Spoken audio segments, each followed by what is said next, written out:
మనకి ప్రస్తుతం కూటమి ప్రభుత్వం ఒక మంచి డెసిషన్ తీసుకుందని చెప్పాలి. ఆ డెసిషన్ ఏంది భయ్యా అంటే, ఎవరైతే మధ్యతరగతి కుటుంబాలు ఉంటాయో సో వాళ్ళలో ఎవరైనా సరే నగర లేదంటే పట్టణ ప్రాంతాల్లో ఎవరైనా సరే ఇల్లు నిర్మించాలని చెప్పేసి అనుకుంటున్నారో వాళ్ళకి మరి 50 చదరపు మీటర్ల లోపల ఉంటే సో వాళ్ళందరికీ కూడా మరి మామూలుగా చూసుకుంటే చాలా ఖర్చులు ఉంటాయి. ఏంది ఇంకుడు గుంటలు అని చెప్పేసి, లేదు అంటే మరి ఆ ప్లానింగ్ అని చెప్పేసి, లేదు అంటే ఇంకా కన్స్ట్రక్షన్ సంబంధించి ఇలా రకరకాలుగా వాళ్ళకి ఖర్చు ఎక్కువ ఉంటుంది కదా.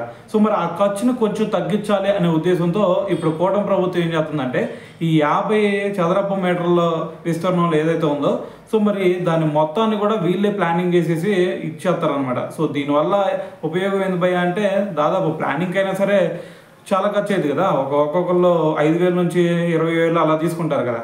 సో మరి ఇప్పుడు గవర్నమెంట్ రూపాయికే ఈ ప్లానింగ్ ఇవన్నీ కూడా గీసి చేసిద్ది అనమాట.